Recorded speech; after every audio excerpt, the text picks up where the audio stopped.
Punjabi radio USA ਸੁਣ ਰਹੇ ਸਾਰੇ ਸਰੋਤਿਆਂ ਨੂੰ ਪਿਆਰ ਸਤਿਕਾਰ ਸਹਿ ਨਿੱਘੀ ਜਿਹੀ ਸਤਿ ਸ੍ਰੀ ਅਕਾਲ। ਸਭ ਨੂੰ ਜੀਆਂ ਨੂੰ ਆਖਦੇ ਹਾਂ। ਸਰੋਤੇ ਪ੍ਰੋਗਰਾਮ ਅਪਡੇਟ ਕੈਲੀਫੋਰਨੀਆ 'ਚ ਸਵਾਗਤ ਹੈ। ਮੈਂ ਰਾਜਕਨਵੀਰ ਸਿੰਘ ਜੁੜ ਚੁੱਕੇ ਨੇ ਹਰਜੋਤ ਸਿੰਘ ਖਾਲਸਾ ਜੀ, ਸਵਾਗਤ ਹੈ। ਸਤਿ ਸ੍ਰੀ ਅਕਾਲ ਜੀ। ਸਤਿ ਸ੍ਰੀ ਅਕਾਲ, ਧੰਨਵਾਦ ਜੀ ਆਇਆਂ ਨੂੰ। ਪੰਜਾਬੀ ਰੇਡੀਓ USA ਦੇ ਜਿੰਨੇ ਵੀ ਸਰੋਤੇ ਸਾਡੇ ਸਾਰੇ ਹੀ AM ਸਟੇਸ਼ਨਸ, FM ਸਟੇਸ਼ਨਸ, ਘਰਾਂ ਦੇ ਵਿੱਚ ਰੇਡੀਓ ਸੈਟਸ ਦੇ ਰਾਹੀਂ, ਟੈਲੀਫੋਨ ਦੇ ਰਾਹੀਂ, ਫੇਸਬੁੱਕ, YouTube ਤੇ ਲਾਈਵ ਦੇਖ ਰਹੇ ਹੋ, ਸੁਣ ਰਹੇ ਹੋ, ਸਾਰਿਆਂ ਨੂੰ ਜੀ ਆਇਆਂ ਨੂੰ ਤੇ ਬਹੁਤ ਹੀ ਪਿਆਰ ਤੇ ਸਤਿਕਾਰ ਭਰੀ ਸਤਿ ਸ੍ਰੀ ਅਕਾਲ। ਸਰੋਤਿਓ, ਅੱਜ ਅਪ੍ਰੈਲ ਦੀ 9 ਤਰੀਕ ਆ, ਦਿਨ ਬੁੱਧਵਾਰ ਆ ਤੇ ਤੁਹਾਡੇ ਲਈ ਸ਼ਾਮ ਦਾ ਅਪਡੇਟ ਕੈਲੀਫੋਰਨੀਆ ਪ੍ਰੋਗਰਾਮ ਲੈ ਕੇ ਹਾਜ਼ਰ ਹੋਏ ਹਾਂ। ਪ੍ਰੋਗਰਾਮ ਨੂੰ ਸਪਾਂਸਰ ਕਰਦੇ ਨੇ ਖਾਲਸਾ ਇੰਸ਼ੋਰੈਂਸ ਏਜੰਸੀ, ਜਿਨ੍ਹਾਂ ਦੇ ਕੋਲੋਂ ਹਰ ਇੱਕ ਤਰੀਕੇ ਦੀ ਇੰਸ਼ੋਰੈਂਸ ਕਰਵਾ ਸਕਦੇ ਹੋ। ਇੰਸ਼ੋਰੈਂਸ ਬਾਰੇ ਪਤਾ ਕਰਨ ਲਈ ਕਾਲ 408-272-2500। ਟਿਰਕੀਆਨਾ ਇਮੀਗ੍ਰੇਸ਼ਨ ਲਾ ਫਰਮ, US ਇਮੀਗ੍ਰੇਸ਼ਨ ਦਾ ਹੋਵੇ ਕਿਸੇ ਵੀ ਤਰੀਕੇ ਦਾ ਕੰਮ, ਕਾਲਡਨੀ ਜੇ ਟਿਰਕੀਆਨਾ 415-909-0503 ਦੇ ਉੱਤੇ। Gurbachan Singh Nagra Sacramento, Sarabjit Singh Kulwinder Kaur Dhoot Yuba City, Gurdev Singh Sohal Antelope, Gursahib Singh Bakersfield, Avtar Singh Manzil Clovis, Paramjit Singh ਦਾਖਾ ਬਰਕਲੀ। ਇਹਨਾਂ ਸਾਰਿਆਂ ਦਾ ਧੰਨਵਾਦ। ਜੇ ਤੁਸੀਂ ਵੀ ਇਸ ਪ੍ਰੋਗਰਾਮ ਨੂੰ ਸਪਾਂਸਰ ਕਰਨਾ ਚਾਹੁੰਦੇ ਹੋ, ਸੰਪਰਕ ਕਰ ਸਕਦੇ ਹੋ 408-722-7698 ਦੇ ਉੱਤੇ। ਜੀ, ਅੱਜ ਦੀਆਂ ਖਬਰਾਂ ਵੱਲ ਚੱਲੀਏ ਤੇ ਅੱਜ ਜਦੋਂ ਆਪਾਂ ਤੁਹਾਡੇ ਨਾਲ ਸਵੇਰੇ ਖਬਰਾਂ ਸਾਂਝੀਆਂ ਕੀਤੀਆਂ ਸੀ ਸਵੇਰੇ 9 ਵਜੇ ਦੇ ਕਰੀਬ ਅਪਡੇਟ ਅਮਰੀਕਾ, ਉਸ ਤੋਂ ਬਾਅਦ ਥੋੜੇ ਸਮੇਂ ਬਾਅਦ ਪ੍ਰੈਜ਼ੀਡੈਂਟ ਟਰੰਪ ਉਹਨਾਂ ਨੇ 90 ਦਿਨਾਂ ਦੇ ਲਈ ਜਿਹੜਾ ਰੈਸੀਪ੍ਰੋਕਲ ਟੈਰਿਫ ਆ ਉਹ ਸਾਰੇ ਮੁਲਕਾਂ ਤੇ ਬੰਦ ਕਰ ਦਿੱਤਾ, ਚਾਈਨਾ ਤੋਂ ਬਿਨਾਂ। ਚਾਈਨਾ ਦੇ ਉੱਤੇ 125%, 104%, ਪਰ ਕਹਿੰਦੇ ਇਹਨੂੰ ਹੁਣ ਵਧਾ ਕੇ 125% ਕਰ ਦਿੱਤਾ ਜਾਊਗਾ। ਪਰ ਬਾਕੀ ਜਿਹੜੇ ਸਾਰੇ ਮੁਲਕ ਆ ਉਹਨਾਂ ਦੇ ਉੱਤੇ 10% ਕਰ ਦਿੱਤਾ ਗਿਆ ਤੇ ਨਾਲ ਦੀ ਨਾਲ 90 ਦਿਨਾਂ ਦਾ ਜੋ ਡਿਲੇ ਆ ਉਹ ਕਰ ਦਿੱਤਾ ਗਿਆ। ਉਹਦੇ ਨਾਲ ਫਿਰ ਸਟਾਕ ਮਾਰਕੀਟ ਡਾਓ ਜੋਨਸ ਇੰਡਸਟਰੀਅਲ ਇੱਕ ਟਾਈਮ ਦੇ ਉੱਤੇ ਦਾ 3000 ਪੁਆਇੰਟ ਉੱਪਰ ਚਲਾ ਗਿਆ ਸੀ, 7.87%, ਤੇ S&P ਇੰਡੈਕਸ 9.5% ਤੇ ਨੈਸਡੈਕ 12.2% ਅਪ ਚਲਾ ਗਿਆ ਸੀ। ਜੀ ਬਿਲਕੁਲ। ਹੁਣ ਰੌਲਾ ਜਿਹੜਾ ਹਰਜੋਤ ਸਿੰਘ ਜੀ ਪੈ ਰਿਹਾ, ਜਦੋਂ ਸਵੇਰੇ ਵੀ ਆਪਾਂ ਖਬਰਾਂ ਕਰ ਰਹੇ ਸੀ, ਉਹ ਬਿਆਨ ਸਾਂਝਾ ਕੀਤਾ ਸੀ ਟਰੰਪ ਉਹਨਾਂ ਦਾ, ਜਿਸ ਵਿੱਚ ਉਹਨਾਂ ਨੇ ਕਿਹਾ ਸੀਗਾ ਵੀ ਬਾਏ ਐਨੀਥਿੰਗ ਯੂ ਕੈਨ, ਵੀ ਤੁਸੀਂ ਬਾਏ ਕਰ ਲਓ। ਤਾਂ ਉਦੋਂ ਆਪਣਾ ਇਹ ਸੀਗਾ ਵੀ ਭਾਈ ਜੇ ਕੁਝ ਹੋਊਗਾ ਕਿਸੇ ਕੋਲ ਤਾਂ ਬਾਏ ਕਰਦੇ ਆ। ਹੁਣ ਜਿਹੜੇ ਐਡਮ ਸ਼ਿਫ ਆ, ਉਹਨਾਂ ਨੇ ਰੌਲਾ ਪਾ ਲਿਆ, ਕਹਿੰਦੇ ਵੀ ਮੈਂ ਚਿੱਠੀ ਲਿਖਣ ਲੱਗਾ ਵਾਈਟ ਹਾਊਸ ਨੂੰ ਇਹ ਜਾਣਨ ਦੇ ਲਈ ਵੀ ਇਹਦੀ ਇਨਵੈਸਟੀਗੇਸ਼ਨ ਹੋਣੀ ਚਾਹੀਦੀ ਹੈ ਵੀ ਕਿਤੇ ਇਸ ਦੇ ਵਿੱਚ ਇਨਸਾਈਡ ਟ੍ਰੇਡਿੰਗ ਤਾਂ ਨਹੀਂ, ਵੀ ਟਰੰਪ ਹੁਣੀ ਜਿਹੜਾ ਕਹਿ ਰਹੇ ਆ ਵੀ ਬਾਏ ਕਰ ਲਓ ਤੇ ਉਸ ਤੋਂ ਕੁਝ ਘੰਟਿਆਂ ਬਾਅਦ ਜਿਹੜੇ ਟੈਰਿਫਸ ਆ ਉਹ ਵਾਪਸ ਲੈ ਲੈਂਦੇ ਆ। ਉਹਨਾਂ ਨੂੰ ਆਪ ਨੂੰ ਤਾਂ ਪਤਾ ਹੀ ਹੋਊਗਾ ਵੀ ਉਹਨਾਂ ਨੇ ਟੈਰਿਫ ਜਿਹੜੇ ਉਹ ਵਾਪਸ ਲੈ ਲੈਣੇ ਆ, ਤੇ ਉਹਦੇ ਨਾਲ ਕਹਿੰਦੇ ਵੀ ਲੋਕਾਂ ਨੇ ਹੁਣ ਖਾਸੀ ਮਨੀ ਜਿਹੜੀ ਇਸ ਦੇ ਵਿੱਚ ਬਣਾਈ ਆ। ਇੱਕ ਹੋਰ ਜਿਹੜੀ ਸਕੀਮ ਦੇ ਉੱਤੇ ਲੋਕ ਗੱਲ ਕਰ ਰਹੇ ਆ ਵੀ ਇਹਦੇ ਵਿੱਚ ਇਹ ਸਕੈਮ ਤਾਂ ਨਹੀਂ ਹੋਇਆ, ਕਿਤੇ ਇਨਸਾਈਡਰ ਟ੍ਰੇਡਿੰਗ ਤਾਂ ਨਹੀਂ, ਵੀ ਪਹਿਲਾਂ 3 ਦਿਨ ਲਗਾਤਾਰ ਮਾਰਕੀਟ ਡਿੱਗੀ, ਸ਼ੇਅਰਸ ਜਿਹੜੇ ਉਹ ਥੱਲੇ ਚਲੇ ਗਏ, ਉਹਨਾਂ ਕੰਪਨੀਜ਼ ਨੂੰ ਜਿਹੜੇ ਸ਼ੇਅਰ ਆ ਬਾਈਬੈਕ ਕਰਨ ਦਾ ਸਸਤੇ ਭਾਅ ਦੇ ਉੱਤੇ ਮੌਕਾ ਮਿਲ ਗਿਆ ਤੇ ਉਧਰੋਂ ਟੈਰਿਫ ਹਟਾ ਦਿੱਤੇ ਗਏ, 90 ਦਿਨ ਦਾ ਵਿਰਾਮ ਲਾਤਾ ਤੇ ਮਾਰਕੀਟ ਜਿਹੜੀ ਆ 10-10, 15-15% ਕਿਸੇ ਟਾਈਮ ਦੇ ਉੱਤੇ ਜਿਹੜੀ ਆ ਉਹ ਚੜ੍ਹ ਗਈ ਤੇ ਉਹਨਾਂ ਦੇ ਸ਼ੇਅਰ ਜਿਹੜੇ ਆ ਉਹ ਬਹੁਤ ਜ਼ਿਆਦਾ ਜਿਹੜੇ ਉਹ ਵੱਧ ਗਏ ਆ। ਸੋ ਇਹ ਹੁਣ ਦੇਖਣ ਵਾਲੀ ਗੱਲ ਰਹੂਗੀ ਵੀ ਇਸ ਦਾ ਕੋਈ ਇਵੈਂਚੁਅਲੀ ਕੁਝ ਪਤਾ ਲੱਗ ਸਕੂਗਾ, ਪਾਰਦਰਸ਼ਤਾ ਹੋ ਸਕੂਗੀ ਜਾਂ ਨਹੀਂ। ਉੱਦਾਂ ਕਾਂਗਰਸ ਦੇ ਵਿੱਚ ਰੌਲਾ ਬਹੁਤ ਪੈਂਦਾ ਰਹਿੰਦਾ ਆ ਵੀ ਇਹ ਜਿਹੜੇ ਕਾਂਗਰਸਮੈਨ ਆ ਜਾਂ ਕਾਂਗਰਸ ਵੂਮਨ ਆ, ਉਹਨਾਂ ਦਾ ਕੋਈ ਵੀ ਜਿਹੜੀ ਆ ਟ੍ਰੇਡਿੰਗ ਦੇ ਉੱਤੇ ਜਿਹੜੀ ਉਹ ਬੈਨ ਹੋਣੀ ਚਾਹੀਦੀ ਆ, ਪਰ ਇਹ ਕਰਦੇ ਨਹੀਂ। ਇਹ ਆਪ ਕਮੇਟੀਆਂ ਦੇ ਬੈਠੇ, ਇਹਨਾਂ ਨੂੰ ਪਤਾ ਵੀ ਕਿਹੜੇ ਬਿੱਲ ਆ ਰਹੇ ਆ, ਕਿਹਦੇ ਨਾਲ ਕਿੱਦਾਂ ਦੇ ਇਫੈਕਟ ਜਿਹੜੇ ਉਹ ਪੈ ਸਕਦੇ ਆ। ਸੋ ਇਵੈਂਚੁਅਲੀ ਲੋਕ ਇਸ ਪਾਸੇ ਵੱਲ ਨੂੰ ਜਿਹੜਾ ਉਹ ਇਸ਼ਾਰਾ ਕਰਦੇ ਜਿਹੜਾ ਉਹ ਰਹਿੰਦੇ ਆ। ਸੋ ਦੇਖੋ ਕੀ ਜਿਹੜਾ ਉਹ ਬਣਦਾ ਆ, ਪਰ ਮਾਰਕੀਟ ਨੇ ਜਿਹੜੀ ਆ ਬਹੁਤ ਵੱਡੀ ਜਿਹੜੀ ਵਾਪਸੀ ਆ ਅੱਜ ਦੇ ਦਿਨ ਕੀਤੀ ਆ। ਹਰ ਇੱਕ ਪਾਸੇ ਸਟਾਕ ਦੀ ਹੀ ਜਿਹੜੀ ਚਰਚਾ ਹੈ ਉਹ ਚੱਲ ਰਹੀ ਹੈਗੀ ਆ। ਐਡਮ ਸ਼ਿਪ ਉਹਨਾਂ ਤੋਂ ਬਿਨਾਂ ਟੀਨਾ ਸਮਿਥ ਮਿਨੇਸੋਟਾ ਦਾ, ਉਹਨਾਂ ਨੇ ਵੀ ਕਿਹਾ ਵੀ ਇਨਵੈਸਟੀਗੇਸ਼ਨ ਹੋਣੀ ਚਾਹੀਦੀ ਆ, ਤੇ ਨਾਲ ਦੀ ਨਾਲ ਰਿਪਰੈਜ਼ੈਂਟੇਟਿਵ ਸਟੀਵ ਹਾਰਸਫੋਰਡ ਜੋ ਨਵਾਡਾ ਦੇ ਡੈਮੋਕ੍ਰੇਟ ਹੈਗੇ ਆ, ਉਹਨਾਂ ਨੇ ਵੀ ਇਹਦੇ ਉੱਤੇ ਕੁਐਸਚਨ ਕੀਤਾ ਹੈਗਾ। ਜੀ, ਅਗਲੀ ਜਿਹੜੀ ਹਰਜੋਤ ਸਿੰਘ ਜੀ ਗੱਲ ਕਰਦੇ ਜਾਈਏ, ਕੈਲੀਫੋਰਨੀਆ ਦਾ ਇੱਕ ਯੂਥ ਸੌਕਰ ਦਾ ਕੋਚ ਆ, ਉਸ ਨੂੰ ਚਾਰਜ ਕੀਤਾ ਗਿਆ ਆ 13 ਸਾਲਾਂ ਦੇ ਮੁੰਡੇ ਦੇ ਡੈਥ ਦੇ ਮਾਮਲੇ ਦੇ ਵਿੱਚ, ਮੌਤ ਦੇ ਮਾਮਲੇ 'ਚ। ਆਸਕਰ ਓਮਾਰ ਹਰਨਾਂਡੇਜ਼ 13 ਸਾਲ ਦਾ ਸੀਗਾ। ਇਹ ਕਹਿੰਦੇ ਵੀ ਲਾਪਤਾ ਹੋ ਗਿਆ ਸੀ ਜਦ ਇਹ ਆਪਣੇ ਸੌਕਰ ਕੋਚ ਨੂੰ ਵਿਜ਼ਿਟ ਕਰਨ ਗਿਆ ਸੀ। ਉਸ ਤੋਂ ਬਾਅਦ ਦੇ ਵਿੱਚ ਸਦਰਨ ਕੈਲੀਫੋਰਨੀਆ ਦੀ ਇੱਕ ਰੋਡ ਸਾਈਡ ਦੇ ਉੱਤੇ ਇਸ ਦੀ ਲਾਸ਼ ਬਰਾਮਦ ਹੋਈ ਸੀਗੀ। ਹੁਣ 13 ਸਾਲਾਂ ਦੇ ਆਸਕਰ ਓਮਾਰ ਹਰਨਾਂਡez ਦੀ ਮੌਤ ਦੇ ਮਾਮਲੇ ਦੇ ਵਿੱਚ LA ਕਾਉਂਟੀ ਦੇ ਜਿਹੜੇ ਡਿਸਟ੍ਰਿਕਟ ਅਟਾਰਨੀ ਆ ਨੇਥਨ ਹੌਚਮੈਨ, ਉਹਨਾਂ ਨੇ ਪ੍ਰੈਸ ਕਾਨਫਰੰਸ ਦੇ ਵਿੱਚ ਦੱਸਿਆ ਵੀ ਹੁਣ ਉਸੇ ਦਾ ਹੀ ਸੌਕਰ ਜਿਹੜਾ ਇੱਕ ਕੋਚ ਆ ਉਸ ਨੂੰ ਹੁਣ ਗ੍ਰਿਫਤਾਰ ਕਰ ਲਿਆ ਗਿਆ ਆ। ਮਾਰੀਓ ਅਡਗਾਰਡੋ ਗਾਰਸੀਆ ਅਕਵੀਨੋ 43 ਸਾਲ ਇਸ ਦੀ ਉਮਰ ਆ। ਇਸ ਉੱਤੇ ਇੱਕ count murder with special circumstances during the commission or attempted commission of lewd acts with the child, ਇਹ ਜਿਹੜੀਆਂ ਧਾਰਾਵਾਂ ਦੇ ਨਾਲ ਚਾਰਜ ਕੀਤਾ ਗਿਆ ਹੈਗਾ ਆ। ਗਾਰਸੀਆ ਅਕਵੀਨੋ ਦੇ ਉੱਤੇ ਇੱਕ ਹੋਰ ਚਾਰਜ ਲਾਇਆ ਗਿਆ ਇੱਕ ਵੱਖਰੇ ਕੇਸ ਦੇ ਵਿੱਚ, felony count of assault with intent to commit lewd act in connection with the incident involving ਇੱਕ 16 ਸਾਲ ਦੇ ਮੁੰਡੇ ਦੇ ਨਾਲ ਫਰਵਰੀ 2024 ਦੇ ਮਾਮਲੇ ਵਿੱਚ ਇੱਕ ਵੱਖਰੇ ਚਾਰਜ ਜਿਹੜੇ ਉਹ ਲਗਾਏ ਗਏ ਹੈਗੇ ਆ। ਕਹਿੰਦੇ ਵੀ ਇਸ ਨੂੰ ਅਦਾਲਤ ਵਿੱਚ ਮੰਗਲਵਾਰ ਨੂੰ ਪਹਿਲਾਂ ਪੇਸ਼ ਕਰਨਾ ਸੀਗਾ, ਫਿਰ ਉਸ ਨੂੰ ਪੋਸਟਪੋਨ ਕਰ ਦਿੱਤਾ ਗਿਆ। ਅਜੇ ਨਵੀਂ ਤਰੀਕ ਜਿਹੜੀ ਆ ਉਹ ਇਸ ਮਹੀਨੇ ਦੇ ਅਖੀਰ ਦੇ ਵਿੱਚ ਸੈੱਟ ਕੀਤੀ ਗਈ ਹੈਗੀ ਆ। ਸੋ ਇਹ ਜਿਹੜਾ ਬੱਚਾ ਆ, ਕਹਿੰਦੇ ਵੀ ਇਹ ਜਿਹੜਾ 14 ਸਾਲਾਂ ਦਾ ਮੁੰਡਾ ਸੀਗਾ, ਇਹ ਇਹਦੇ ਕੋਲ ਉੱਥੇ ਗਿਆ ਸੀਗਾ। ਉਸ ਤੋਂ ਬਾਅਦ ਚ ਇਸਨੇ ਇਸ ਮੁੰਡੇ ਦੇ ਨਾਲ ਘਿਨਾਉਣੇ ਕੰਮ ਕਰਨ ਦੀ ਜਿਹੜੀ ਉਹ ਸਾਜ਼ਿਸ਼ ਜਾਂ ਕੋਸ਼ਿਸ਼ ਕੀਤੀ, ਜਿਸ ਤੋਂ ਬਾਅਦ ਦੇ ਵਿੱਚ ਇਸ ਦਾ ਕਹਿੰਦੇ ਵੀ ਇਸਨੇ ਕਥਿਤ ਤੌਰ ਦੇ ਉੱਤੇ ਕਤਲ ਜਿਹੜਾ ਉਹ ਕਰ ਦਿੱਤਾ ਆ। ਸੋ ਉਸ ਮੁੰਡੇ ਨੂੰ ਉਸਦੇ ਦੋਸਤ ਮਿੱਤਰ, ਉਸਦੇ ਪਰਿਵਾਰ ਵਾਲੇ ਯਾਦ ਕਰ ਰਹੇ ਆ, ਪਰ ਇਹ ਬਹੁਤ ਹੀ ਮੰਦਭਾਗੀ ਘਟਨਾ ਵਾਪਰੀ ਹੈ। ਤਾਂ ਉਸ ਮਾਮਲੇ 'ਚ ਹੁਣੇ ਸੌਕਰ ਕੋਚ ਸਲਾਖਾਂ ਦੇ ਪਿੱਛੇ ਆ। ਹਾਊਸ ਜੀਪੀਓ ਨੇ ਉਸ ਬਿੱਲ ਨੂੰ ਅਪਰੂਵਲ ਦੇ ਦਿੱਤਾ, ਜਿਹਦੇ ਮੁਤਾਬਕ US ਦੇ ਜਿਹੜੇ ਜੱਜਸ ਆ ਉਹਨਾਂ ਦੇ ਉੱਤੇ ਜਿਹੜਾ ਆ ਨਕੇਲ ਪਾਈ ਜਾ ਸਕੇ। ਕਹਿੰਦੇ ਭਈ ਕੰਪਲੇਨਸ ਆਈਆਂ ਸੀ ਪ੍ਰੈਜ਼ੀਡੈਂਟ ਡੋਨਲਡ ਟਰੰਪ ਉਹਨਾਂ ਵੱਲੋਂ ਤੇ ਹਾਊਸ ਰਿਪਬਲਿਕਨਸ ਵੱਲੋਂ, ਤੇ ਭਈ ਜੋ ਜਿਹੜੇ ਜੱਜ ਆ ਉਹ ਆਪਣੇ ਓਪੀਨੀਅਨ ਤੇ ਡਾਇਰੈਕਟਿਵਸ ਇਸ਼ੂ ਕਰ ਰਹੇ ਹੈਗੇ ਆ, ਜਿਹਦਾ ਨੈਸ਼ਨਲ ਲੈਵਲ ਦੇ ਉੱਤੇ ਅਸਰ ਪੈਂਦਾ ਆ। ਸੋ ਇਹ ਬਿੱਲ ਕਾਂਗਰਸ ਦੇ ਵਿੱਚ ਚਲ ਗਿਆ, ਪਾਰਟੀ ਲਾਈਨਸ ਦੇ ਅਲੋਂਗ 218 ਜਣਿਆਂ ਨੇ ਹੱਕ ਦੇ ਵਿੱਚ ਵੋਟ ਪਾਈ, 214 ਜਣਿਆਂ ਨੇ ਇਹਦੇ ਅਗੇਂਸਟ ਵੋਟ ਪਾਈ ਹੈਗੀ ਆ। ਹੁਣ ਇਹ ਬਿੱਲ ਸੈਨੇਟ ਕੋ ਜਾਊਗਾ, ਪਰ ਸੈਨੇਟ ਦੇ ਵਿੱਚ ਹਾਲਾਂਕਿ ਰਿਪਬਲਿਕਨਸ ਦੀ ਮੈਜੋਰਟੀ ਆ, ਪਰ ਉੱਥੇ ਕਾਫੀ ਜਿਹੜਾ ਔਖਾ ਕੰਮ ਹੈਗਾ ਪਾਸ ਕਰਨ ਦੇ ਲਈ। ਰਿਪਰੈਜ਼ੈਂਟੇਟਿਵ ਡੈਰਲ ਆਈਸਾ ਜੋ ਰਿਪਬਲਿਕਨ ਹੈ ਕੈਲੀਫੋਰਨੀਆ ਤੋਂ, ਉਹਨਾਂ ਨੇ ਕਿਹਾ ਵੀ ਸਟਾਪ ਫੈਡਰਲ ਜੱਜਸ from issuing nationwide injunctions, ਜਿੱਦਾਂ ਕਿ ਜੱਜ ਜੇਮਸ ਬੋਸਬਰਗ ਨੇ ਕੀਤਾ ਸੀਗਾ ਏਲੀਅਨ ਐਨਮੀਜ਼ ਐਕਟ ਦੇ ਸਬੰਧ ਦੇ ਵਿੱਚ। US ਦੀ ਸੁਪਰੀਮ ਕੋਰਟ ਨੇ ਉਸ ਨੂੰ ਓਵਰ ਰੂਲ ਕਰ ਦਿੱਤਾ ਸੀ, ਤੇ ਹੁਣ ਇਹ ਜਿਹੜੇ ਰਿਪਬਲਿਕਨਸ ਪਲੱਸ ਟਰੰਪ ਐਡਮਿਨਿਸਟ੍ਰੇਸ਼ਨ ਆ ਉਹ ਕੋਸ਼ਿਸ਼ ਕਰ ਰਿਹਾ ਵੀ ਹੋਰ ਜੱਜ ਇਦਾਂ ਦੇ ਜਿਹੜੇ ਕੇਸ ਆ ਉਹਨਾਂ ਨੂੰ ਬਲੌਕ ਨਾ ਕਰ ਸਕਣ। ਜੀ, ਅਗਲੀ ਜਿਹੜੀ ਹਰਜੋਤ ਸਿੰਘ ਜੀ ਖਬਰ ਕਰਦੀ ਜਾਏਗੀ, ਇਹ ਵੀ ਇੱਕ ਕੋਚ ਦੇ ਨਾਲ ਸੰਬੰਧਿਤ ਖਬਰ ਆ। ਸਦਰਨ ਕੈਲੀਫੋਰਨੀਆ ਦਾ ਰੈਸਲਿੰਗ ਕੋਚ, ਉਸ ਨੂੰ ਵੀ ਗ੍ਰਿਫਤਾਰ ਜਿਹੜਾ ਆ ਉਹ ਕੀਤਾ ਗਿਆ ਹੈਗਾ ਆ ਟੀਨ ਸਟੂਡੈਂਟਸ ਦੇ ਨਾਲ ਕਥਿਤ ਤੌਰ ਦੇ ਉੱਤੇ ਜਿਹੜਾ ਸੈਕਸ ਕਰਨ ਦੇ ਜਿਹੜੇ ਉਹ ਮਾਮਲੇ ਦੇ ਵਿੱਚ। ਸੋ ਇਹ ਐਂਥਨੀ ਆਸਕਰ ਅਲਕਾਲਾ 28 ਸਾਲਾਂ ਦਾ ਆ, ਹਟਿੰਗਟਨ ਬੀਚ ਦੇ ਵਿੱਚ ਸੀ। ਇਸ ਨੂੰ ਅੱਜ ਗ੍ਰਿਫਤਾਰ ਕੀਤਾ ਗਿਆ ਹੈ ਔਰੰਜ ਕਾਉਂਟੀ ਦੇ ਸ਼ੈਰਿਫ ਡਿਪਾਰਟਮੈਂਟ ਦੇ ਦੁਆਰਾ। ਫਰਵਰੀ 2025 ਦੇ ਵਿੱਚ ਜਾਂਚਕਰਤਾਵਾਂ ਨੂੰ, ਇਨਵੈਸਟੀਗੇਟਰਸ ਨੂੰ ਇੱਕ ਰਿਪੋਰਟ ਮਿਲੀ ਵੀ ਦੋ ਜਿਹੜੇ ਟੀਨੇਜ ਵਿਕਟਮਸ ਆ ਉਹ ਮੋਹਰੇ ਆਏ ਆ, ਵੀ ਕਹਿੰਦੇ ਵੀ ਇਸ ਬੰਦੇ ਦੇ ਦੁਆਰਾ, ਇਸ ਸੋ ਕਾਲਡ ਕੋਚ ਦੇ ਦੁਆਰਾ ਉਹਨਾਂ ਨੂੰ ਗਰੂਮ ਕੀਤਾ ਜਾ ਰਿਹਾ ਸੀ ਤਾਂ ਜੋ ਇਹ ਉਹਨਾਂ ਦੇ ਨਾਲ ਸੈਕਸ਼ੂਅਲ ਰਿਲੇਸ਼ਨ ਬਣਾ ਸਕੇ। ਫਿਰ ਇਨਵੈਸਟੀਗੇਸ਼ਨ ਅੱਗੇ ਵਧੀ ਤਾਂ ਕਹਿੰਦੇ ਵੀ ਇਹ ਪਤਾ ਲੱਗਾ ਵੀ ਇਸਨੇ ਪਹਿਲਾਂ ਇੱਕ ਪ੍ਰਾਈਵੇਟ ਰੈਸਲਿੰਗ ਕਲੱਬ ਪਲੈਸੈਂਟੀਆ ਦੇ ਵਿੱਚ ਪ੍ਰੀਮੀਅਰ ਰੈਸਲਿੰਗ, ਜਿਸ ਨੂੰ ਪਹਿਲਾਂ ਸਮਾਰ ਰੈਸਲਿੰਗ ਆਖਿਆ ਜਾਂਦਾ ਸੀ, ਉੱਥੇ ਇਹ ਕੋਚ ਰਿਹਾ ਹੈਗਾ ਆ। ਤੇ ਹੁਣ ਕਹਿੰਦੇ ਵੀ ਇਸ ਨੂੰ ਗ੍ਰਿਫਤਾਰ ਕਰਕੇ ਔਰੰਜ ਕਾਉਂਟੀ ਜੇਲ੍ਹ ਦੇ ਵਿੱਚ ਮਲਟੀਪਲ ਫੈਲਨੀ ਚਾਰਜਿਸ ਦੇ ਵਿੱਚ ਜਿਹੜਾ ਉਸ ਨੂੰ ਅੰਦਰ ਕਰ ਦਿੱਤਾ ਗਿਆ ਆ। ਇਹ ਹਰਜੋਤ ਸਿੰਘ ਜੀ, ਅਜਿਹੀਆਂ ਖਬਰਾਂ ਕਰਨ ਦਾ ਮਕਸਦ ਇਹ ਆ ਵੀ ਸਾਰਿਆਂ ਦੇ ਨਿਆਣੇ ਸਕੂਲਾਂ 'ਚ ਭਾਈ ਪੜ੍ਹਦੇ ਆ, ਇੱਥੇ ਕੋਚਾਂ ਦਾ ਵੀ ਦਿਮਾਗ ਕਈਆਂ ਦਾ ਇਸ ਤਰੀਕੇ ਦਾ ਭੁਸਰਿਆ ਪਿਆ ਆ। ਇਹ ਪੁੱਠੇ ਕੰਮ ਕਰਨ ਦੇ ਵਿੱਚ ਇਦਾਂ ਦੇ ਬਹੁਤ ਕੋਚ ਜਾਂ ਟੀਚਰ ਕਈ ਵਾਰੀ ਫੜ ਹੁੰਦੇ ਆ।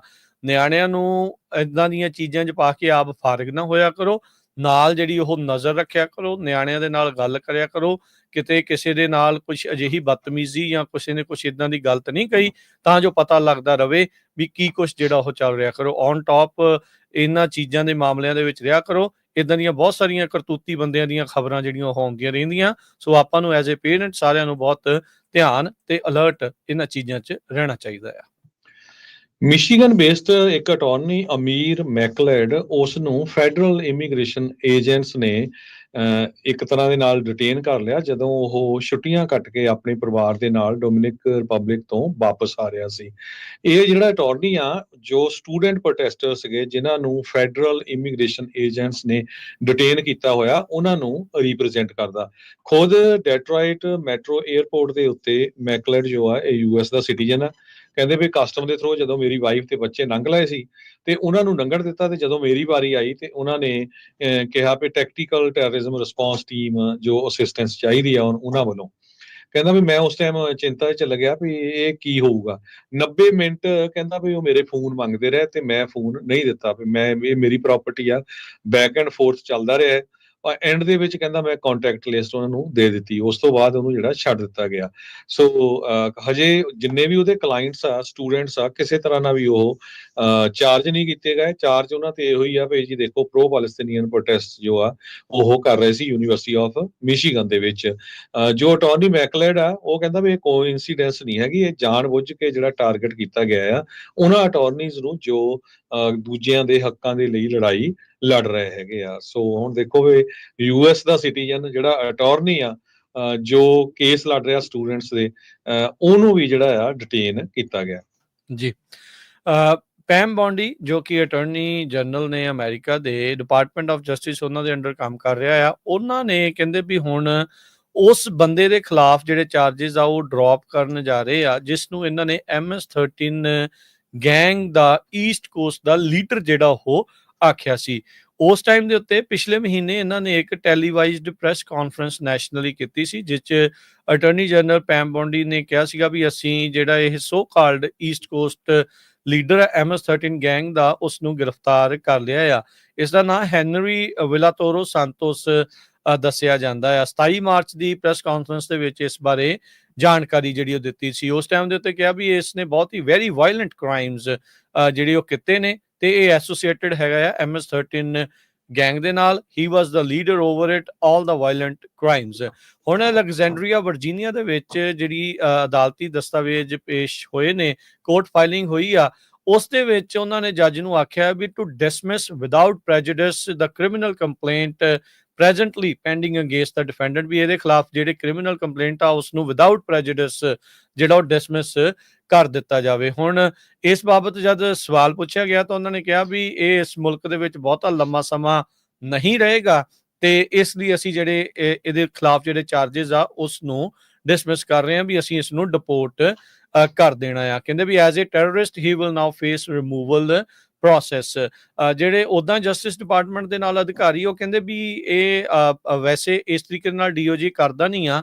ਪਹਿਲਾਂ ਕ੍ਰਿਮੀਨਲ ਕਨਵਿਕਸ਼ਨ ਜਿਹੜੀ ਆ ਇਹਨਾਂ ਦੇ ਉਲਟ ਲਈ ਜਾਂਦੀ ਆ ਫਿਰ ਲੋਕਾਂ ਨੂੰ ਰਿਮੂਵ ਕੀਤਾ ਜਾਂਦਾ ਆ। ਕਈ ਲੋਕਾਂ ਦਾ ਮਨਾਂ ਵਿੱਚ ਇਹ ਵੀ ਸਵਾਲ ਹੋਊਗਾ ਵੀ ਜੇ ਇਹਨਾਂ ਨੇ ਅਮਰੀਕਨਸ ਦੇ ਉਲਟ ਕੋਈ ਕ੍ਰਾਈਮ ਕੀਤਾ ਤੇ ਕੀ ਉਹਨਾਂ ਨੂੰ ਇਸ ਦੇ ਲਈ ਕੋਈ ਜੁਰਮ ਦੇ ਲਈ ਕੋਈ ਸਜ਼ਾ ਹੋਣੀ ਚਾਹੀਦੀ ਹੈ ਜਾਂ ਇਕੱਲਾ ਡਿਪੋਰਟ ਕਰਕੇ ਹੀ ਜਿਹੜਾ ਉਹ ਸਾਰ ਦੇਣਾ ਚਾਹੀਦਾ ਹੈ ਕਿਉਂਕਿ ਇਵੈਂਚੁਅਲੀ ਇਹੋ ਜਿਹੇ ਬੰਦੇ ਮੁੜ ਦੁਬਾਰਾ ਮੁਲਕ 'ਚ ਦਾਖਲ ਨਾ ਹੋ ਜਾਣ ਇਹ ਇਸ ਚੀਜ਼ ਦਾ ਜਿਹੜਾ ਉਹ ਜ਼ਰੂਰ ਡਰ ਰਹਿੰਦਾ ਹੈ। ਕਹਿੰਦੇ ਵੀ ਹਿਸਟੋਰੀਕਲੀ ਕੰਸਿਸਟੈਂਟਲੀ ਜੇ ਵਾਕਿਆ ਹੀ ਕੋਈ ਲੀਡਰ ਹੈਗਾ ਆ ਵਾਇਲੈਂਟ ਗੈਂਗ ਦਾ ਤੇ ਉਸ ਨੂੰ ਪਹਿਲਾਂ ਪ੍ਰੋਸੀਕਿਊਟ ਕੀਤਾ ਜਾਣਾ ਚਾਹੀਦਾ ਕਨਵਿਕਟ ਕੀਤਾ ਜਾਣਾ ਆ ਤੇ ਫਿਰ ਉਸ ਨੂੰ ਜਿਹੜਾ ਮੁਲਕ ਚੋਂ ਬਾਹਰ ਕੱਢਿਆ ਜਾਣਾ ਚਾਹੀਦਾ ਆ। ਪਰ ਇਸ ਟਾਈਮ ਡਿਪਾਰਟਮੈਂਟ ਆਫ ਜਸਟਿਸ ਇਸ ਚੀਜ਼ ਨੂੰ ਸਾਈਡ ਤੇ ਕਰਕੇ ਰਿਮੂਵਲ ਪ੍ਰੋਸੈਸ ਡਿਪੋਰਟ ਕਰਨ ਵੱਲ ਨੂੰ ਕਾਲੇ ਪਏ ਨੇ।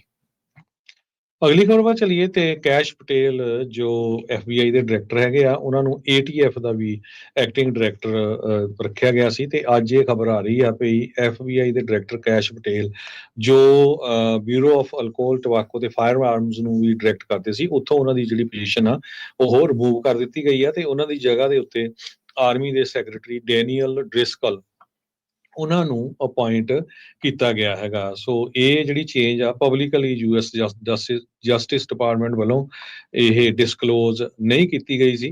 ਹਾਲਾਂਕਿ ਕਹਿੰਦੇ ਵੀ ਆਫਟਰਨੂਨ ਤੱਕ ਵੀ ਜੋ ਕੈਸ਼ ਪਟੇਲ ਆ ਉਹਨਾਂ ਦੀ ਫੋਟੋ ATF ਦੇ ਜਿਹੜਾ ਵੈਬਸਾਈਟ ਆ ਉਹਦੇ ਉੱਤੇ ਦਿਸ ਰਹੀ ਸੀਗੀ। ਪਟੇਲ ਉਹਨਾਂ ਨੂੰ ATF ਦਾ ਲੀਡਰ ਫਰਵਰੀ 24 ਨੂੰ 3 ਦਿਨ ਬਾਅਦ ਜਦੋਂ FBI ਦੇ ਡਾਇਰੈਕਟਰ ਬਣੇ ਸੀ ਡਿਕਲੇਅਰ ਕੀਤਾ ਗਿਆ ਸੀ। ਤੇ ਇਹ ਦੋ ਮੇਜਰ ਡਿਪਾਰਟਮੈਂਟਸ ਆ ਤੇ ਇਸ ਲਈ ਇਹਦੇ ਉੱਤੇ ਵਰਕਆਊਟ ਕੀਤਾ ਜਾ ਰਿਹਾ ਸੀ ਵੀ ਹੋਰ ਕਿਹੜਾ ਬੰਦਾ ਲਿਆਂਦਾ ਜਾਵੇ। ਸੋ ਯੂਐਸ ਦੀ ਆਰਮੀ ਸੈਕਟਰੀ ਡੈਨੀਅਲ ਡ੍ਰਿਸਕਲ ਉਹ ਹੁਣ ਐਕਟਿੰਗ ਏਟੀਐਫ ਦੇ ਡਾਇਰੈਕਟਰ ਹੋਣਗੇ, ਜਸਟਿਸ ਡਿਪਾਰਟਮੈਂਟ ਨੇ ਇਹ ਦੱਸਿਆ ਹੈਗਾ। ਜੀ, ਬਿਲਕੁਲ। ਅਗਲੀ ਜਿਹੜੀ ਹਰਜੋਤ ਸਿੰਘ ਜੀ ਗੱਲ ਕਰਦੇ ਜਾਈਏ, ਰਾਸ਼ਟਰਪਤੀ ਟਰੰਪ ਦੇ ਦੁਆਰਾ ਇੱਕ ਨਵਾਂ ਐਗਜ਼ੈਕਟਿਵ ਆਰਡਰ ਜਾਰੀ ਕੀਤਾ ਗਿਆ ਹੈ, ਜਿਸ ਦੇ ਨਾਲ ਉਹ ਜਿਹੜੇ ਕੈਲੀਫੋਰਨੀਆ ਦੇ ਕਲਾਈਮੇਟ ਲਾਜ਼ ਆ ਉਸ ਨੂੰ ਸਿੱਧਾ ਟਾਰਗੇਟ ਕਰਨਗੇ। ਇਹਨਾਂ ਨੇ ਜਿਹੜਾ ਸਟੇਟ ਤੇ ਲੋਕਲ ਕਲਾਈਮੇਟ ਚੇਂਜ ਲਾਅ ਤੇ ਪਾਲਿਸੀਜ਼ ਆ, ਜਿਨ੍ਹਾਂ ਵਿੱਚ ਕੈਲੀਫੋਰਨੀਆ ਦਾ ਆਪਣਾ ਲਾਅ ਆ, ਜਿਸ ਵਿੱਚ ਇਹ ਗ੍ਰੀਨ ਹਾਊਸ ਗੈਸ ਨੂੰ ਰਿਡਿਊਸ ਕਰਨਾ ਚਾਹੁੰਦੇ ਆ, ਉਸ ਉੱਤੇ ਨਿਸ਼ਾਨਾ ਜਿਹੜਾ ਉਹ ਸਾਧਿਆ ਹੈ। ਐਗਜ਼ੈਕਟਿਵ ਆਰਡਰ ਦੇ ਤਹਿਤ ਉਹਨਾਂ ਨੇ ਯੂਐਸ ਅਟਾਰਨੀ ਜਨਰਲ ਪੈਮ ਬੋਂਡੀ ਨੂੰ ਹਦਾਇਤਾਂ ਦਿੱਤੀਆਂ ਆ, ਕਹਿੰਦੇ ਵੀ ਆਇਡੈਂਟੀਫਾਈ ਕਰੋ ਉਹਨਾਂ ਸਟੇਟਸ ਨੂੰ, ਲੋਕਲ ਐਕਟਸ ਨੂੰ ਜਿਹੜੇ ਕਿ ਜਿਹੜੇ ਗੈਰ ਸੰਵਿਧਾਨਿਕ ਹੋ ਸਕਦੇ ਆ, ਅਨਕਨਸਟੀਟਿਊਸ਼ਨਲ ਹੋ ਸਕਦੇ ਆ, ਫੈਡਰਲ ਲਾ ਤੋਂ ਜਿਹੜੇ ਵੱਖਰੇ ਜਾਂਦੇ ਆ। ਕਹਿੰਦੇ ਵੀ 60 ਦਿਨਾਂ ਦੀ ਉਹਨਾਂ ਨੂੰ ਸਮਾਂ ਦਿੱਤਾ ਗਿਆ ਆ ਵੀ ਅਟਾਰਨੀ ਜਨਰਲ ਰਿਪੋਰਟ ਬੈਕ ਕਰਨ ਪ੍ਰੈਜ਼ੀਡੈਂਟ ਨੂੰ ਆਪਣੀਆਂ ਫਾਈਂਡਿੰਗਸ ਦੇ ਨਾਲ, ਤੇ ਫਿਰ ਨਾਲ ਰਿਕਮੈਂਡੇਸ਼ਨਸ ਜਿਹੜੀਆਂ ਉਹ ਕਰਨ ਵੀ ਇਹਨਾਂ ਦੇ ਉਲਟ ਕੀ ਐਕਸ਼ਨ ਲਿਆ ਜਾ ਸਕਦਾ ਆ। ਜਿਹੜੇ ਟਰੰਪ ਉਹਨਾਂ ਦੇ ਆਰਡਰ ਦੇ ਵਿੱਚ ਜਿਹੜੇ ਕੈਲੀਫੋਰਨੀਆ ਦਾ ਕੈਪ ਐਂਡ ਟ੍ਰੇਡ ਪ੍ਰੋਗਰਾਮ ਆ, ਮਾਰਕੀਟ ਬੇਸਡ ਇੱਕ ਸਿਸਟਮ ਕ੍ਰੀਏਟ ਕੀਤਾ ਗਿਆ ਸੀ 2012 ਦੇ ਵਿੱਚ, ਜਿਸ ਨਾਲ ਜਿਹੜੇ ਸਟੇਟ ਨੇ ਆਪਣੀਆਂ ਜਿਹੜੀਆਂ ਕਲਾਈਮੇਟ ਚੇਂਜ ਨੂੰ ਲੈ ਕੇ ਜਿਹੜੀਆਂ ਪਾਲਿਸੀਜ਼ ਆ ਉਹ ਬਣਾਈਆਂ ਸੀਗੀਆਂ ਵੀ ਗ੍ਰੀਨ ਹਾਊਸ ਗੈਸ ਐਮਿਸ਼ਨਸ ਕਿੱਦਾਂ ਘਟਾਉਣੀਆਂ, ਕੰਪਨੀਜ਼ ਨੂੰ ਜਿਹੜੇ ਬਾਏ ਤੇ ਸੈੱਲ ਕੀਤੇ ਜਾਂਦੇ ਸੀਗੇ ਕ੍ਰੈਡਿਟਸ। ਇਸ ਤੋਂ ਇਲਾਵਾ 12 ਹੋਰ ਸੂਬਿਆਂ ਨੇ ਕੈਲੀਫੋਰਨੀਆ ਦੇ ਆਧਾਰ ਦੇ ਉੱਤੇ ਇਦਾਂ ਦੀਆਂ ਹੋਰ ਪਾਲਿਸੀਜ਼ ਬਣਾਈਆਂ ਹੈਗੀਆਂ। ਸੋ ਟਰੰਪ ਐਡਮਿਨਿਸਟ੍ਰੇਸ਼ਨ ਨੇ ਹੁਣ ਪੈਮ ਬੋਂਡੀ ਹੁਣਾਂ ਨੂੰ, ਅਟਾਰਨੀ ਜਨਰਲ ਨੂੰ ਹਦਾਇਤਾਂ ਦਿੱਤੀਆਂ ਭਾਈ ਇਦਾਂ ਦੇ ਸਟੇਟ ਤੇ ਲੋਕਲ ਜਿਹੜੀਆਂ ਸਰਕਾਰਾਂ ਆ ਉਹਨਾਂ ਦਾ ਪਤਾ ਕਰੋ ਤੇ ਫਿਰ ਦੱਸੋ ਵੀ ਇਸ ਵਿੱਚ ਅੱਗੇ ਜਿਹੜਾ ਉਹ ਕੀ ਕੀਤਾ ਜਾ ਸਕਦਾ ਆ। ਇਹ ਹੁਣ ਤਕਰੀਬਨ ਅਜਿਹੀਆਂ ਮਾਮਲਿਆਂ ਨੂੰ ਉਹ ਗੈਰ ਸੰਵਿਧਾਨਿਕ ਮੰਨ ਰਹੇ ਨੇ।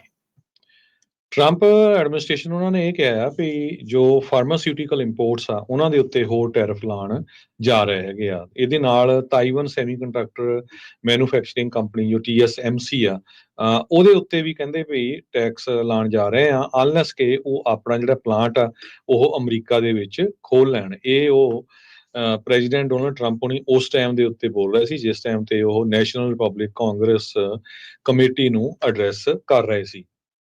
ਤਾਈਵਾਨ ਸੈਮੀਕੰਡਕਟਰ ਮੈਨੂਫੈਕਚਰਿੰਗ ਕੰਪਨੀ ਨੂੰ ਕਹਿੰਦੇ ਵੀ 100% ਟੈਕਸ ਦੇਣਾ ਪਊਗਾ ਅਨਲੈਸ ਉਹਨਾਂ ਦਾ ਜਿਹੜਾ ਪਲਾਂਟ ਆ ਉਹ USA ਦੇ ਵਿੱਚ ਖੁੱਲ ਜਾਵੇ। ਇਸ ਈਵੈਂਟ ਦੇ ਉੱਤੇ ਬੋਲਦਿਆਂ ਉਹਨਾਂ ਨੇ ਇਹ ਕਿਹਾ ਵੀ 6.6 ਬਿਲੀਅਨ ਡਾਲਰ ਦੀ ਜਿਹੜੀ ਗ੍ਰਾਂਟ ਆ ਇਸ ਸੈਮੀਕੰਡਕਟਰ ਕੰਪਨੀ ਨੂੰ ਜੋ ਬਾਈਡਨ ਦੀ ਸਰਕਾਰ ਵੱਲੋਂ ਦਿੱਤੀ ਗਈ ਸੀ ਤਾਂ ਕਿ ਉਹ ਫੀਨਿਕਸ ਐਰੀਜ਼ੋਨਾ ਦੇ ਵਿੱਚ ਆਪਣਾ ਸੈਮੀਕੰਡਕਟਰ ਪਲਾਂਟ ਲਾ ਸਕਣ, ਪਰ ਉਹ ਤੋਂ ਬਾਅਦ ਗ੍ਰਾਂਟ ਲੈ ਕੇ ਉਹ ਚੁੱਪ ਕਰ ਗਏ। ਜੀ ਹਰਜੋਤ ਸਿੰਘ ਜੀ, ਇੱਕ ਹੋਰ ਖੁਸ਼ੀ ਦੀ ਖਬਰ ਆ ਟਰਾਂਸਨੈਸ਼ਨਲ ਰਿਪਰੈਸ਼ਨ ਦੇ ਮਾਮਲੇ ਦੇ ਵਿੱਚ 3 ਕਾਨੂੰਨ ਫੈਡਰਲ ਲੈਵਲ ਦੇ ਉੱਤੇ ਜਿਹੜੇ ਆ ਉਹ ਇੱਕ ਕਮੇਟੀ ਦੇ ਵਿੱਚੋਂ ਹੁਣ ਅੱਗੇ ਵਧੇ ਆ। ਇਹ ਬਾਈਪਾਰਟੀਜ਼ਨਸ ਬਿੱਲ ਇਸ ਹਿਸਾਬ ਦੇ ਨਾਲ ਆ, ਕੁਝ ਜਿਹੜੇ ਬਿੱਲ ਆ ਉਹਨਾਂ ਨੂੰ ਡੈਮੋਕ੍ਰੇਟਾਂ ਨੇ ਤੇ ਕੁਝ ਬਿੱਲ ਜਿਹੜੇ ਉਹਨਾਂ ਨੂੰ ਰਿਪਬਲਿਕਨਸ ਨੇ ਇੰਟਰੋਡਿਊਸ ਕੀਤਾ ਆ। HR 2158 bill countering transnational repression act of 2025, ਇਸ ਨੂੰ ਜਿਹੜੀ ਹੋਮਲੈਂਡ ਸਿਕਿਉਰਿਟੀ ਦੀ ਕਮੇਟੀ ਆ ਉਸ ਦੇ ਵਿੱਚੋਂ ਪਾਸ ਕਰ ਦਿੱਤਾ ਗਿਆ ਆ। ਇਸੇ ਤਰੀਕੇ ਦੇ ਨਾਲ ਇੱਕ ਹੋਰ bill HR 2139 strengthening state and local efforts to counter transnational repression act, ਇਸ ਨੂੰ ਵੀ ਇਸ ਕਮੇਟੀ ਦੇ ਵਿੱਚੋਂ ਅੱਗੇ ਜਿਹੜਾ ਉਹ ਘੱਲ ਦਿੱਤਾ ਗਿਆ ਆ। ਇੱਕ ਹੋਰ bill HR 2116 law enforcement support and counter transnational repression act, ਇਸ ਨੂੰ ਵੀ ਜਿਹੜਾ ਆ ਉਹ ਅੱਗੇ ਕੀਤਾ ਆ। ਇੱਕ ਹੋਰ ਬਿੱਲ ਆ HR 1508, ਇਹ ਕਹਿ ਸਕਦੇ ਵੀ ਇੱਕ ਬੰਡਲ ਆਫ ਬਿੱਲਸ ਸੀਗਾ ਜਿਹੜਾ ਟਰਾਂਸਨੈਸ਼ਨਲ ਰਿਪਰੈਸ਼ਨ ਦੇ ਉਲਟ ਜਿਹੜੀਆਂ ਕਾਰਵਾਈਆਂ, ਜੋ ਟਰਾਂਸਨੈਸ਼ਨਲ ਰਿਪਰੈਸ਼ਨ ਦੀਆਂ ਕਾਰਵਾਈਆਂ ਇੱਥੇ ਹੋ ਰਹੀਆਂ ਉਹਨਾਂ ਨੂੰ ਨਜਿੱਠਣ ਲਈ, ਉਸ ਨੂੰ ਨੱਥ ਪਾਉਣ ਦੇ ਲਈ ਇਹਨਾਂ ਨੇ ਜਿਹੜੇ ਬਿੱਲ ਲਿਆਂਦੇ ਆ। ਕਹਿੰਦੇ ਵੀ DHS special events program and support act, ਜਿੱਦਾਂ ਹੁਣ ਗੁਰੂ ਘਰਾਂ ਦੇ ਨਗਰ ਕੀਰਤਨ ਹੁੰਦੇ ਆ ਜਾਂ ਵੱਡੇ ਪ੍ਰੋਗਰਾਮ ਹੁੰਦੇ ਆ, ਉਹਦੇ ਵਿੱਚ ਕਹਿੰਦੇ ਵੀ ਫੈਡਰਲ ਸਪੋਰਟ ਅਜਿਹੀਆਂ ਇਵੈਂਟਸ ਦੇ ਵਿੱਚ ਇਸ ਬਿੱਲ ਦੇ ਨਾਲ ਮਿਲ ਸਕਦੀ ਆ। ਇੱਥੇ ਜਿਹੜਾ ਦੱਸਦੀ ਜਾਈ ਵੀ ਕਾਂਗਰਸਮੈਨ ਸੈਥ ਜਿਹੜੇ ਮੈਗਜ਼ੀਨਰ ਨੇ ਉਹਨਾਂ ਨੇ ਦੱਸਿਆ ਵੀ ਕਿਸ ਤਰੀਕੇ ਦੇ ਨਾਲ ਜਿਹੜੇ ਇੰਡੀਅਨ ਏਜੰਟਸ ਦੇ ਦੁਆਰਾ ਜਿਹੜਾ ਸਿੱਖ ਐਕਟਿਵਿਸਟ ਆ ਉਸ ਨੂੰ ਮਾਰਨ ਦੇ ਲਈ ਜਿਹੜੀ ਸੁਪਾਰੀ ਦਿੱਤੀ ਗਈ, ਇਥੋਂ ਤੱਕ ਕਿ ਜਿਹੜੇ ਗਵਾਂਢੀ ਮੁਲਕ ਦੇ ਵਿੱਚ ਜਿਹੜਾ ਉਹ ਮਾਰਿਆ ਗਿਆ, ਉਹਨਾਂ ਨੇ ਆਪਣੇ ਬੋਲਾਂ ਦੇ ਵਿੱਚ ਇਹ ਸ਼ਬਦ ਵੀ ਜਿਹੜੇ ਉਹ ਵਰਤੇ ਹੈਗੇ ਆ। ਉਹਨਾਂ ਨੇ ਇਰਾਨੀਅਨਸ ਦਾ ਵੀ ਜਿਹੜਾ ਉਹ ਨਾਮ ਲਿਆ ਵੀ ਉਹ ਇੱਥੇ ਦੇ ਲੋਕਾਂ ਨੂੰ ਇਰਾਨੀਅਨ ਸਰਕਾਰ ਵੀ ਇਸ ਤਰੀਕੇ ਦੇ ਨਾਲ ਜਿਹੜੀ ਉਹ ਕਰ ਰਹੀ ਆ। ਖਾਸ ਤੌਰ ਤੇ ਉਹਨਾਂ ਨੇ ਜਿਹੜੇ ਕਾਂਗਰਸਮੈਨ ਐਰਿਕ ਸਵੈਲਵੈਲ ਆ ਉਹਨਾਂ ਦਾ ਵੀ ਜਿਹੜਾ ਧੰਨਵਾਦ ਇਸ ਦੇ ਵਿੱਚ ਕੀਤਾ ਵੀ ਜਿਹੜਾ ਇਹ ਬਾਈ ਪਾਰਟੀਜ਼ਨ ਸਪੋਰਟ ਇਸ ਦੇ ਵਿੱਚ ਜਿਹੜੀ ਉਹ ਚੱਲ ਰਹੀ ਹੈਗੀ ਆ। ਸੋ ਜਿਹੜੀ ਹੋਮਲੈਂਡ ਸਿਕਿਉਰਿਟੀ ਦੇ ਉੱਤੇ ਜਿਹੜੀ ਕਮੇਟੀ ਆ ਉਸ ਦੇ ਵਿੱਚੋਂ ਇਹ ਜਿਹੜੇ 4 ਬਿੱਲ ਨੇ ਜੋ ਕਿ ਟ੍ਰਾਂਸਨੈਸ਼ਨਲ ਰਿਪਰੈਸ਼ਨ ਦੇ ਮੁੱਦੇ ਨੂੰ ਫੈਡਰਲ ਲੈਵਲ ਦੇ ਉੱਤੇ ਦੇਖਦੇ ਆ। ਲਾ ਐਨਫੋਰਸਮੈਂਟ ਨੂੰ ਦੱਸਿਆ ਜਾਊਗਾ ਕਿੱਦਾਂ ਉਹ ਸਪੋਰਟ ਕਰ ਸਕਦੇ ਆ ਜਿਹੜੇ ਲੋਕ ਇਸ ਤੋਂ ਪੀੜਤ ਨੇ, ਸਟੇਟਸ ਨੂੰ ਤੇ ਲੋਕਲ ਜਿਹੜੀ ਲਾ ਐਨਫੋਰਸਮੈਂਟ ਆ ਉਹਨਾਂ ਨੂੰ ਕਿੱਦਾਂ ਮਜ਼ਬੂਤ ਇਸ ਦੇ ਵਿੱਚ ਬਣਾਇਆ ਜਾ ਸਕਦਾ ਆ। ਫੈਡਰਲ ਲੈਵਲ ਦੇ ਉੱਤੇ ਜਿਹੜੀ ਟ੍ਰਾਂਸਨੈਸ਼ਨਲ ਰਿਪਰੈਸ਼ਨ ਦੀ ਨਿਸ਼ਾਨਦੇਹੀ ਜਿਹੜੀ ਕਰਨੀ ਆ ਉਹ ਕਿੱਦਾਂ ਹੋ ਸਕਦੀ ਆ। ਇੱਥੇ ਜਿਹੜੀ ਇੰਡੀਆ ਦੀ ਪ੍ਰੋਕਸੀ ਜਿਹੜੀਆਂ ਆਰਗੇਨਾਈਜੇਸ਼ਨ HAF ਵਰਗੀਆਂ ਦੀਆਂ ਹੋਰ ਚੀਕਾਂ ਜਿਹੜੀਆਂ ਉਹ ਨਿਕਲਣਗੀਆਂ। ਇੱਥੇ ਸਿੱਖਾਂ ਨੂੰ ਹੁਣ ਇਹ ਵਧੀਆ ਮੌਕਾ ਮਿਲਿਆ ਆ ਵੀ ਇੰਡੀਆ ਦੀਆਂ ਇਦਾਂ ਦੀਆਂ ਸਰਕਾਰਾਂ ਦਾ ਜਿਹੜਾ ਉਹ ਪਰਦਾਫਾਸ਼ ਹੋਵੇ ਜੋ ਕਿ ਇੱਥੇ ਆ ਕੇ ਮਨੁੱਖੀ ਅਧਿਕਾਰਾਂ ਦਾ ਘਨਣ ਵੀ ਕਰ ਰਹੀਆਂ, ਲੋਕਾਂ ਨੂੰ ਡਰਾ ਰਹੀਆਂ, ਧਮਕਾ ਰਹੀਆਂ, ਮਾਰ ਰਹੀਆਂ, ਅਸੈਸੀਨੇਸ਼ਨਸ ਦੀ ਅਟੈਂਪਟਸ ਜਿਹੜੀਆਂ ਆ ਉਹ ਕਰ ਰਹੀਆਂ ਆ ਵੀ ਉਹਨਾਂ ਦਾ ਪਰਦਾਫਾਸ਼ ਜਿਹੜਾ ਹੋਵੇ। ਸੋ ਜਿੱਥੇ ਕੈਲੀਫੋਰਨੀਆ ਦੀ ਅਸੈਂਬਲੀ ਦੇ ਵਿੱਚ ਇਸ ਬਿੱਲ ਨੂੰ ਪਾਸ ਕਰਾਉਣਾ ਇੱਕ ਅਹਿਮ ਤੇ ਵੱਡੀ ਜਿੱਤ ਹੋਊਗੀ, ਉਸੇ ਤਰੀਕੇ ਦੇ ਨਾਲ ਫੈਡਰਲ ਲੈਵਲ ਦੇ ਉੱਤੇ ਅਜਿਹੇ ਕਾਨੂੰਨ ਘੜ ਲਏ ਜਾਣੇ ਉਹ ਇੱਕ ਹੋਰ ਵੀ ਵੱਡੀ ਜਿਹੜੀ ਪ੍ਰਾਪਤੀ ਹੋਊਗੀ। ਸਿੱਖਾਂ ਦੀਆਂ ਸਾਰੀਆਂ ਹੀ ਆਰਗੇਨਾਈਜੇਸ਼ਨਸ ਨੂੰ, ਸੰਸਥਾਵਾਂ ਨੂੰ ਆਪਣੇ ਵੈਰ ਵਿਰੋਧ ਲਾਂਭੇ ਕਰਕੇ ਸਾਈਡ ਤੇ ਕਰਕੇ ਅਜਿਹੇ ਬਿੱਲਾਂ ਨੂੰ ਪਾਸ ਕਰਾਉਣ ਦੇ ਲਈ ਅਣਥੱਕ ਮਿਹਨਤ ਸਿਰ ਜੋੜ ਕੇ ਜਿਹੜੀ ਅੱਗੇ ਮਿਹਨਤ ਕਰਨ ਦੀ, ਵਧਣ ਦੀ ਜਿਹੜੀ ਉਹ ਜ਼ਰੂਰਤ ਹੈਗੀ ਆ। ਆਪਣੇ ਜਿਹੜੇ ਮਸਲੇ ਨੇ ਉਹ ਹੋਰ ਸਮੇਂ ਦੇ ਵਿੱਚ ਸੁਲਝਾਏ ਜਾ ਸਕਦੇ ਆ, ਪਰ ਅਮਰੀਕਾ ਦੇ ਵਿੱਚ ਇਹ ਇੱਕ ਬਹੁਤ ਵਧੀਆ ਮੌਕਾ ਆ। ਲੋਹਾ ਗਰਮ ਆ, ਹਥੌੜਾ ਮਾਰਨ ਦਾ ਇਹ ਵਕਤ ਆ ਵੀ ਆਪਾਂ ਇਕੱਠੇ ਹੋ ਕੇ ਇਹ ਸਾਰੇ ਬਿੱਲਾਂ ਨੂੰ ਜਿਹੜਾ ਉਹ ਪਾਸ ਕਰਾਈਏ ਤਾਂ ਜੋ ਭਾਰਤ ਵਰਗੇ ਜਿਹੜੇ ਸ਼ਾਸਕ ਨੇ, ਭਾਰਤ ਵਰਗੀਆਂ ਜਿਹੜੀਆਂ ਉੱਥੇ ਦੀਆਂ ਸਰਕਾਰਾਂ ਨੇ, ਉਹ ਸਟੇਟਾਂ ਨੇ, ਇੱਥੇ ਆ ਕੇ ਉਹਨਾਂ ਲੋਕਾਂ ਦੀ ਜ਼ੁਬਾਨ ਬੰਦ ਕਰਨ ਤੇ ਉੱਤੇ ਉਹਨਾਂ ਨੂੰ ਰੋਕ ਜਿਹੜੀ ਉਹ ਲਗਾਈ ਜਾ ਸਕੇ। ਸੋ ਸਾਰੇ ਜਣਿਆਂ ਨੂੰ ਅਸੀਂ ਬੇਨਤੀ ਕਰਦੇ ਹਾਂ ਜਿੱਥੇ ਆਪਣੇ ਲੋਕਲ ਕੈਲੀਫੋਰਨੀਆ ਦੇ assembly members, assembly state senators ਨੂੰ ਇਹਨਾਂ ਬਿੱਲਾਂ ਦੇ ਹੱਕ ਦੇ ਵਿੱਚ ਹਮਾਇਤ ਕਰਨ ਦੇ ਲਈ ਈਮੇਲ ਕਰੋ। ਉੱਥੇ ਨਾਲ ਦੇ ਨਾਲ ਆਪਣੇ ਸੂਬੇ ਦਾ ਜਿਹੜਾ ਕਾਂਗਰਸਮੈਨ ਜਾਂ ਕਾਂਗਰਸ ਵੂਮਨ ਆ ਜਾਂ ਸੈਨੇਟਰ ਆ ਉਹਨਾਂ ਨੂੰ ਵੀ ਇਹ ਈਮੇਲਾਂ ਕਰੋ ਵੀ ਉਹ ਵੀ ਅਸੀਂ ਚਾਹੁੰਦੇ ਆ ਵੀ ਤੁਸੀਂ ਆਹ ਜਿਹੜੇ ਬਿੱਲ ਆ ਉਹਨਾਂ ਨੂੰ ਤੁਸੀਂ ਪਾਸ ਜਿਹੜਾ ਉਹ ਕਰਾਓ। ਸੋ ਇਹ ਇੱਕ ਕਹਿ ਸਕਦੇ ਆ ਵੀ ਕ੍ਰਿਟੀਕਲ ਮੋੜ ਆਇਆ ਆ ਆਪਣੀ ਕਮਿਊਨਿਟੀ ਦੇ ਲਈ ਤੇ ਹੁਣ ਸਾਰਿਆਂ ਨੂੰ ਇਕੱਠੇ ਹੋ ਕੇ ਅੱਗੇ ਵਧਣ ਦੀ ਜ਼ਰੂਰਤ ਆ। ਤੇ ਇੱਕ ਖੁਸ਼ੀ ਵਾਲੀ ਗੱਲ ਆ ਵੀ ਜਿਹੜੀ ਕਮੇਟੀ ਔਨ ਹੋਮਲੈਂਡ ਸਿਕਿਉਰਿਟੀ ਦੇ ਵਿੱਚ ਇਹ ਚਾਰੇ ਬਿੱਲ ਜਿਹੜੇ ਉਹ ਪਾਸ ਹੋ ਕੇ ਅੱਗੇ ਉਹ ਵੱਧ ਚੁੱਕੇ ਨੇ। ਜੀ ਹਰਜੋਤ ਸਿੰਘ, ਇੱਕ ਜ਼ਰੂਰ ਬੇਨਤੀ ਆ, ਬਹੁਤ ਸਾਰੇ ਜਿਹੜੇ ਸਾਡੇ ਸਰੋਤੇ ਲਿਖਦੇ ਰਹਿੰਦੇ ਵੀ ਨੈਗੇਟਿਵ ਖਬਰਾਂ ਹੁੰਦੀਆਂ, ਆਹ ਖਬਰ ਜ਼ਰੂਰ ਸ਼ੇਅਰ ਕਰ ਦਿਓ। ਜਿਹੜੇ ਲਿਖਦੇ ਹੁੰਦੇ ਵੀ ਬੜੀ ਪੋਜ਼ਿਟਿਵ ਖਬਰ ਆ ਵੀ ਜੋ ਟ੍ਰਾਂਸਨੈਸ਼ਨਲ ਰਿਪਰੈਸ਼ਨ ਹੋ ਰਿਹਾ ਸਿੱਖਾਂ ਦਾ, ਉਹਦੇ ਸੰਬੰਧ ਦੇ ਵਿੱਚ US ਦੀ ਜਿਹੜੀ ਫੈਡਰਲ ਗਵਰਨਮੈਂਟ, ਕਾਂਗਰਸ ਦੀ ਜਿਹੜੀ ਇਹ ਕਮੇਟੀ ਆ ਉੱਥੇ ਉਹਦੇ ਵਿੱਚ ਪਾਸ ਹੋ ਗਿਆ ਆ। ਬਾਕੀ ਜਿਹੜਾ 509 ਬਿੱਲ ਆ ਉਹ ਸਟੇਟ ਆਫ ਕੈਲੀਫੋਰਨੀਆ ਚੱਲ ਰਿਹਾ। ਬਿਲਕੁਲ। ਤੇ ਹਰਜੋਤ ਸਿੰਘ ਜੀ, ਉਹਨਾਂ ਡੰਗਰਾਂ ਦਾ ਕੁਝ ਨਹੀਂ ਹੋ ਸਕਦਾ। ਮੈਂ ਸੌਰੀ, ਮੈਂ ਇਹ ਜਿਹੜਾ ਸ਼ਬਦ ਵਰਤ ਰਿਹਾ ਆ ਉਹ ਖਬਰ ਨੂੰ ਖਬਰ ਨਹੀਂ ਸਮਝ ਰਹੇ। ਉਹਨਾਂ ਨੂੰ ਇਹ ਲੱਗ ਰਿਹਾ ਵੀ ਕਿਤੇ ਟਰੰਪ ਸਾਨੂੰ ਪੁੱਛ ਕੇ ਜਿਹੜਾ ਆ ਉਹ ਪਾਲਿਸੀਜ਼ ਬਣਾਉਂਦਾ। ਭਾਈ ਉਹ ਜਿਹੜੀਆਂ ਪਾਲਿਸੀਜ਼ ਬਣਾਉਂਦਾ ਉਹ ਤੁਹਾਨੂੰ ਸਿਰਫ ਜਿਹੜੀਆਂ ਉਹ ਦੱਸੀਆਂ ਜਾਂਦੀਆਂ ਆ ਤਾਂ ਜੋ ਤੁਹਾਨੂੰ ਪਤਾ ਲੱਗੇ ਵੀ ਕੀ ਹੋ ਰਿਹਾ। ਫਿਰ ਤੁਸੀਂ ਸੁੱਤੇ ਨਾ ਰਹਿ ਜਾਓ, ਕਿਤੇ ਕੰਮ ਹੀ ਕਰਦੇ ਨਾ ਰਹਿ ਜਾਓ ਵੀ ਸਾਨੂੰ ਪਤਾ ਨਹੀਂ ਲੱਗਾ ਵੀ ਕੀ ਕੁਛ ਜਿਹੜਾ ਹੋ ਰਿਹਾ ਸੀ। ਖਬਰ ਨੂੰ ਖਬਰ ਦੇ ਵਾਂਗੂ ਲਿਆ ਕਰੋ। ਇਹਦੇ ਨਾਲ ਜਾਂ ਸਾਡੇ ਕਹਿਣ ਦੇ ਨਾਲ ਉਹਨੇ ਆਪਣੀ ਪਾਲਿਸੀ ਦੇ ਵਿੱਚ ਕੋਈ ਚੇਂਜ ਨਹੀਂ ਕਰਨਾ। ਜੇ ਤਾਂ ਭਾਈ ਸਾਡੇ ਕਹੇ ਤੇ ਕਰਦੇ ਹੁੰਦੇ ਤਾਂ ਤੁਸੀਂ ਸਾਰਿਆਂ ਨੂੰ ਅਸੀਂ ਪੱਕਾ ਹੀ ਕਰਾ ਕੇ ਹਟਣਾ ਸੀ। ਸਾਨੂੰ ਉਹਦੇ ਨਾਲ ਕੀ ਹੈ, ਸਗੋਂ ਸਾਰੇ ਜਾਣੇ ਮਿਲ ਜੁਲ ਕੇ ਰਹੋ, ਮਿਹਨਤਾਂ ਕਰੋ, ਤਰੱਕੀਆਂ ਕਰੋ। ਬਿਲਕੁਲ ਜੀ। ਬਿਲਕੁਲ। ਸੋ ਜੇ ਕਰੰਸੀ ਦੀ ਗੱਲ ਕਰਦੇ ਜਾਈਏ, ਇੱਕ $1 ਦੇ ਬਰਾਬਰ ਇੰਡੀਆ ਦੇ 86 ਰੁਪਏ ਤੇ 71 ਪੈਸੇ ਰਹੇ ਆ। ਇੱਕ $1 ਦੇ ਬਰਾਬਰ ਪਾਕਿਸਤਾਨ ਦੇ 281 ਰੁਪਏ ਤੇ 40 ਪੈਸੇ, ਇੱਕ $1 ਦੇ ਬਰਾਬਰ ਕੈਨੇਡਾ ਦੇ $1 ਤੇ 41 ਸੈਂਟ। ਜੀ ਇੱਥੇ ਪ੍ਰੋਗਰਾਮ ਦੀ ਸਮਾਪਤੀ। ਸਭ ਨੂੰ ਪਿਆਰ ਭਰੀ ਸਤਿ ਸ੍ਰੀ ਅਕਾਲ। ਸਤਿ ਸ੍ਰੀ ਅਕਾਲ।